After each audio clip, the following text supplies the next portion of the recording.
Right now you're looking at Brothers, A Tale of Two Sons, which is a downloadable adventure due for launch this spring. In it, two brothers go on a quest for a cure for their dying dad, and you control them both, one on each thumbstick. Each brother interacts differently with people and items, and so have to work together to master simple puzzles in their storybook-styled world. It's like a one-person co-op game.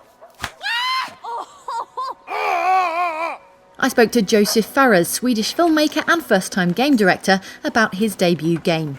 You say you're a hardcore gamer. Brothers is not a hardcore game, would you call it? No, it's not. I mean, it's very a soft, simple experience, but I think a hardcore gamer will appreciate because there's a unique touch and feeling to this game, and we have a great variety of gameplay, and I think that when you play this game, you will feel that you're playing something different. You have never played anything similar before.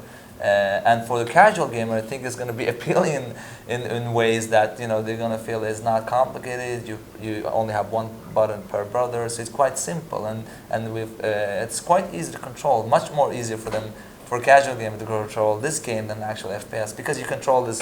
You know, FPS you have an unsimultaneous stick control, but this is actually simultaneous, and you see what's going on instead of, like, you know, pointing up all the time to the roof when you play an FPS. Yeah, coming at it as a filmmaker, I find it surprising that there's no dialogue exactly in the game. People they speak a sort of pretend language. So how come you weren't you weren't interested in making a sort of filmmaker's game with cutscenes and dialogue and well, you know, that's actually, you know, when I came to this business, I know many people maybe thought that I would do a game like Heavy Rain or Walking Dead, or a game that's kind of like a movie. But for me, those games, I appreciate them, but it's not the game I think that will be in the future. I don't think that's the future of gaming, because I remember myself putting the settings on easy on Heavy Rain because I thought I don't want to keep pushing, because I was interested in the story and the graphics and stuff like that. On a Walking Dead, I remember having the controls on the bed and just pushing the button all the time. That's not for me. I would never give it the game of the year, but I appreciate it. It's not that, but that's not the game of the year for me.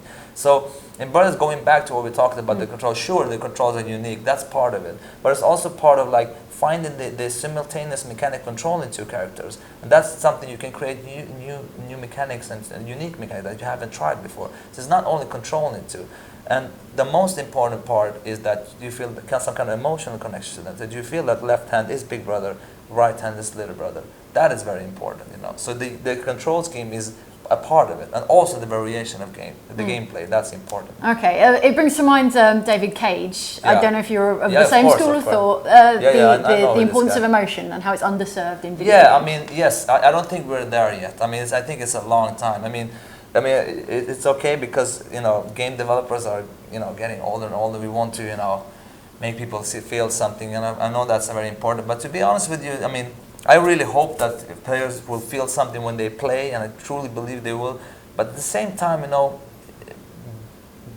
being touched by a game doesn't necessarily have to be cry. It's not only crying that makes it. You know, when you see a beautiful ocean, you don't cry. You're just like, wow, you get, you know. And for me, a game that's touched me, the last game that did that was Super Mario Galaxy 2. Because it's such a great game with, you know, wonderful level design, a great gameplay, great variety, and fantastic graphics and everything.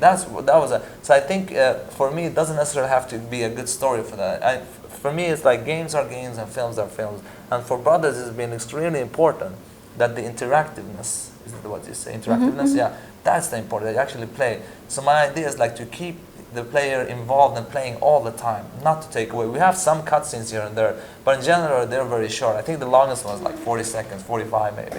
But that's it. The important is like to keep you in control all the time. And also one cool thing is that, you know, in films you have a character that starts somewhere and that grows, evolves to something else. In Brothers we have the same, but it's going to be interactive experience. So I'm very proud of that, but I can't go into details and I will spoil it to you. But play it through. You call this like a high-risk project for Starbreeze. Oh yeah. Is that how they see it? I think so. Yeah, I think they're trusting you on this one. Yes, they do. I'm very happy. I'm glad I have a super team that backs me up, and they do a great job of executing everything.